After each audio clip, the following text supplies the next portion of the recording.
It's Movie Time is brought to you by the Gateway Film Center, 1550 North High Street, Columbus, Ohio. Further details and showtimes online at gatewayfilmcenter.org. The award-winning It's Movie Time is produced by John DeSando. Listen to the shows and read reviews online at WCBE.org. I'm John DeSando. And I'm Sommer Sterud. And this is It's Movie Time. Summer. Yeah. Steven Spielberg, Orson Welles. We've got great directors. Mm-hmm. But I bet you that the director best known now, contemporary, hip, is Quentin Tarantino. Absolutely. So, do you think people out there are waiting for the Hateful Eight? I think so, John. However, you and I have seen it already. Yes. Lucky us. Summer, Oh. is this a Western? What is it? What is it? I don't know. I guess I'd call it a Western. Is there such a thing as like a Western noir? Like a Yeah, black I like comedy Western? Yeah. Hey, Western noir, that's good. Yeah. What makes it, a neo-noir? What elements in there makes it so dark? Well, I mean, there's there's a lot of violence. Could it be murder? Right, murder, mayhem, Yeah. criminals, but also these little smatterings of comic relief. How about I that? laughed. It does have your dry sense of humor. Yeah. I can see where you'd be chuckling over it. Yep.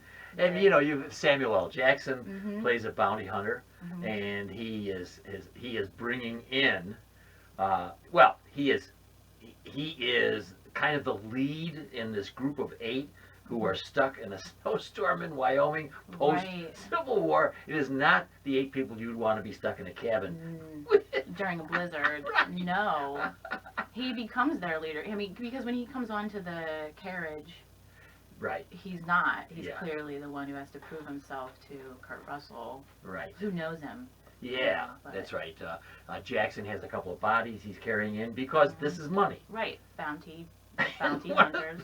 One of the humorous things, I think, is his advice. Why would you... Kurt Russell is bringing in Jennifer Jason Leigh. Right. She's a bad girl. I love this. She's awful. She's a handful. It's easier to kill her and bring her. There's a you talk about the humor. There's a logic to that. Right. Wanted dead or alive?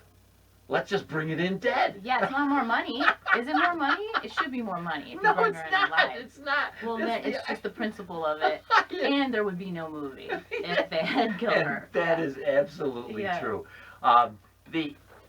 In the cabin, one of the things I like, I guess, is that Tarantino plays with us as to who's, is relative good or bad. Yeah. Who's who. Mm-hmm. I mean, people are claiming to be the sheriff of Red Rock that they're going to. They don't believe him. Yeah. Okay, so this is interesting. It's called The Hateful Eight. Yes. Clever because it's his 8th film, which he announces, right? And his movies are very violent, so The Hateful Eight. But The Hateful Eight, in terms of those characters, they're all oddly likable. Like, they're murderous, but I like all of them. I like all of them, and I don't know who I'm rooting for. Yeah, that's a great question. I'm always rooting for Kurt Russell. Oh, yeah. Just because he's Kurt Russell. Yeah. And he is the hangman. Right. He's bringing Jennifer Jason Leigh, Daisy, in to be hanged. And I kind of like him. So whatever happens, I'm always with him. Yeah, he's the father of the whole operation. Yeah. Kind of. And there are these moments what I thought was interesting of tenderness with his prisoner, with Jennifer Jason Leigh. He has to, he chains her to him. They have to eat together. All this, and you see him knock her in the face like several times. Just really brutal. He smacks her. And then in the next minute, he's wiping soup from her face. It's amazing. I think that's a wonderful point. It's very subtle. Tarantino is cynical from the word go.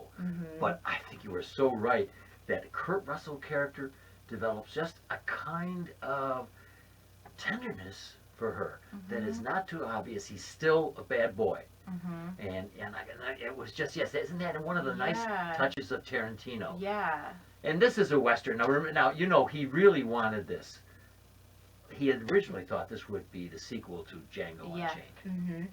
And decided, I think, that the Jackson character, Andy's Major Marcus Warren, was too bad a boy to kind of make that connection with Django. I mean, they're both black, and certainly Tarantino has a thing about slavery. Yeah. About our admitting it. About right. Exactly. No, I love that. He's so artful, and everything is, for me, in his films, purposeful. And he's not trying to make, the statement isn't driving the storyline. The statement, you know, whatever he's saying about racism, about slavery, it's there, organically, I guess, or I don't know if organically is the right word, but it's not driving the film. And I really agree. There's something very, very smart and very subtle. Tongue always in cheek. Now, I don't know how many times Samuel L. Jackson is called nigger in this. Right. And it kind of gets your attention contemporarily, but when you're looking at 1870 or so, this is a term that would have been used for a black man. Yeah. And so Tarantino has no problem in doing that to place us back there at that time. I also love things like the cinematography. You know, this is, we didn't see it in 70 millimeter. I know, yeah. But it is beautiful. Right. I mean, some of those shots with, because I don't know what CGI is anymore. Right. But in the snow, yeah, isn't it? It's gorgeous. Yeah. And very simple. Yeah. I mean, you know, I don't know. It's not any super fancy camera angle, you know. It was, it really was. The expansiveness of it all. Well, can you imagine it in 70 millimeter? You can see, as it's composed, you can see where it might have been, where it would have been taken from the 70 millimeter print. But if you're lucky enough to see it with that, the traditional, and you're right, there's nothing new about an aerial shot of a wagon and 6 horses. No. There's nothing new. But boy, it gets me every time. Yeah. It's the Western is what I fell in love with Westerns.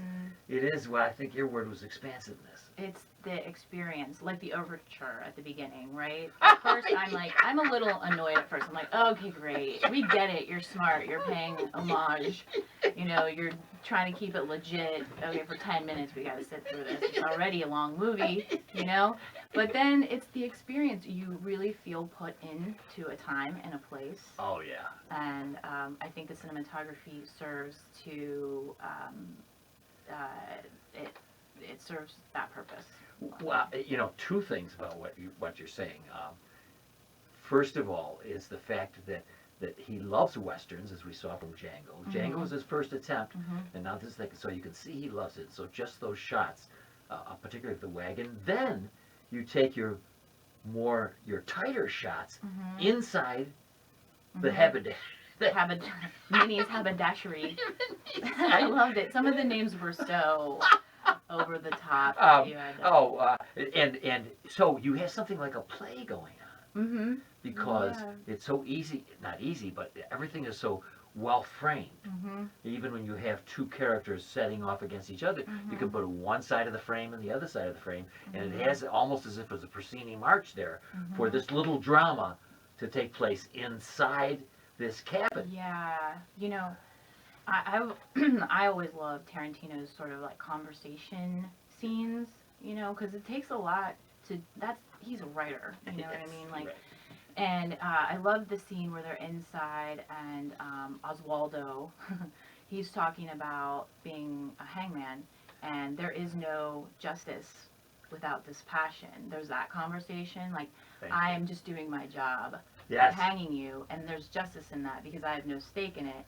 But if there's passion, you know, and there's all those little circular kind of witticisms, those morals that are, like. Yeah, well, remember, before he was a director, he did True Romance. That was his first script, right? For his first script, and then Natural Born Killers. Before he moved into, do you see any similarity with Reservoir Dogs here? Well, the interrogation, Yes. the extreme situations pushing us to, like, pushing people to their true colors. Oh, yeah. No pun intended. And then that tightly framed or composed shots, Inside. they're inside together. Yeah, that that really works for me. What about the role of Jennifer Jason Leigh? Okay. Well, not the only woman, Mm-mm. because we have what's her name? Oh, Zoe. Zoe Bell, Yeah, right? as As Six Horse Judy. Yeah. But yeah. really, the only female in this story against all these men. Wow. Now, there's talk that she may get a nomination. Mm-hmm. What makes that role? Wow, I don't know. She didn't say anything much for the first hour or so. I know. And I'm thinking it's just the subtleties of that moment during that time when she's not really talking and not able to talk, and then when she does, she has to just be raw at the end of it. Yeah. She's just battered and desperate, and then things change in the second act. There's an intermission. Mm-hmm. And let me clarify here, this is 3 hours and 2 minutes of a movie. So plan out. There's an app that you can download that tells you when the best times to go to the bathroom in movies. That might be one to get. Yeah, are you serious? Yeah, I swear. Yeah. Oh my gosh, oh no. Yeah. There are other Tarantino films that our audience would be even more familiar with, like Pulp Fiction. Right. Do we have, can you see any connection, Tarantino connection between, I know this is a stretch, Pulp Fiction is just a noir, and this is a Western. I think that the only word I can think of right now is like texture. The texture of, because the Pulp Fiction is referring to those pulp Yeah. The novels. Yeah. And I feel like he's trying to get that texture there, just as he is with the Western, but kind of off. I don't know. What do you think? No, I like that. I hadn't even thought about it. I was thinking about the characters and how, particularly I'm thinking of Samuel L. Jackson and John Travolta. Oh, right. Okay? I'm thinking about their interaction. And the thing that struck me about that was so unusual is they would talk about everyday things as they're getting ready to massacre a group of people, and I got that same feel. There's so much that these people kind of take for granted. It's going to be violent. Yes, we're all playing roles in our little cabin here, and something's going to happen. Yeah. Even when good boy Channing Tatum, don't be fooled. He's listed at the top of this, and it's just a cameo performance. Right. But again, that the light, dark. Yeah. The combination of those two may have been, for me, the first time when I saw it was possible to make what you had said was the subtle comedy in all of this. It was possible to do that. Right. Yeah, there's a lot of the dichotomies going on in all of it. I think that what I thought about the similarities in all of his films is there are these components, these notes that he kind of hits where it's a Tarantino film, or even a script. When I was watching True Romance, I felt that way. You know it. But what I love is that he indulges his obsessions. Yes. So they're never, it's not just, he doesn't just rely on this crutch of mobsters, or, he doesn't just do the same thing. Or outlaws. He wants to do a Western, so he wants to do a couple. He stays with his, curiosity and obsession, and I don't know. He is the quintessential geek. Yeah. Like our mutual friend Johnny DiLoretto. He worked at a video store. And these guys I think they get craised. Yeah. About movies. They're really smart. They understand their life. Oh, they do. In terms of cinema. Yes. That's how they explain things. And when Tarantino, as in this, wants to make a Western, he makes sure all the tropes are there. Right. So you can feel comfortable. It's a familiar genre. Right. And then he takes it and he just twists it slightly. Yeah. Cynically modern. Yeah. I know. I have a question. Yeah. About the moment where they flash back, which, by the way, I thought the chapters were great because it allowed the flashbacks and the narration, the sudden narration that comes in to make a lot of sense. Yes. The chapters, Yes. you Yes. were able to suspend that, Cool. the interruption. But when they go back to before, and we actually get to meet Minnie's. Oh, right, Of the inn. The tone is so much lighter. I mean, it has to be because we have to see it before all of the murdering. Correct. occurred. Right. Did you feel like it was like off, or how? What did you think about that? I was disoriented. Mm-hmm. First of all, I had to place it in time, Mm-hmm. and secondly, if I would have turned off my phone, then we wouldn't have it happening. So I was there. That was me. That's not me, is it? no, Okay. it's mine. I was like, did your phone go off in this film? Okay, That let's is get back. great. Where were we? Okay. You're disoriented. Yes.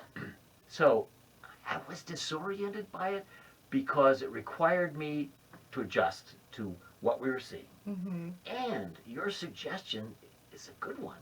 The tone changes. Yeah. And it changes so dramatically that we have to adjust again. Now, I suspect he knows this is happening, yeah. And that his purpose is to disorient us. Right. I think we needed a palate cleanser and maybe a little break for a minute, even though it's not much of a break, Good. But also, I felt like it felt like two different worlds, like sort of parallel lives, the light and the darkness, right? Yep. We were getting all of the dark, the murder, the mistrust. They Yes. all trust each other. And then you come back into this chapter, they all trust each other. Yes. They're all having a good time and just very hospitable. And so I thought it was sort of a foil, maybe. Yeah. The thing I could say in its defense is, knowing what we know, there's an irony. Mm-hmm. There's an irony. Mm-hmm. Because while everything seems to be very copacetic, Mm-hmm. you're in the haberdashery. Mm-hmm. We have This knowledge. this knowledge. That's what's so great. Yes, Yeah. it is. That's where the suspense comes in. Oh, we know. Summer. Okay. I Man, gotta there's so edit much. this show. It's a 3-hour long plus movie. All We right. needed 2 parts of this. Sommer Marie, listen. We're both educators, Right. and it is our requirement to affix a grade Yeah. to a work Mm-hmm. or to a student or whatever. Yeah. Our student is Quentin Tarantino. His newest movie is The Hateful Eight. Mm-hmm. And let me tell you that my favorite Western of all time is The Magnificent Seven. Oh, wow. Is that gonna sway your grade? Okay. Yes, and I'm going to go first. Okay. you Okay, do I it. don't want to put the burden on you. I'm going to tell you this summer, I'm awarding it an A-. Now, here's why. Minus.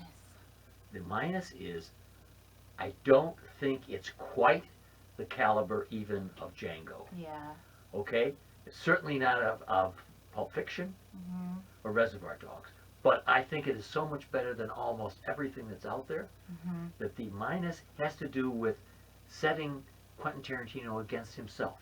Mm. Against anybody else, it's an A. Now, Okay. Summer, See. You almost got me. You almost swayed me with that. But I'm going to give it an A. oh, good. I'm going to give it an I'm A. glad. I'm It was, glad. yeah. I thought everything was, I tried to find things in this 3-hour plus movie to say, it's unnecessary, or, that was just something to show off, or whatever. Right. All of it was purposeful to me. So, A. A All all the way. right. It's going to be great holiday movie time for some people. Yeah. For others, it may be a little too much. Yeah. But anyway, Right. enjoy your 3 hours. Yeah.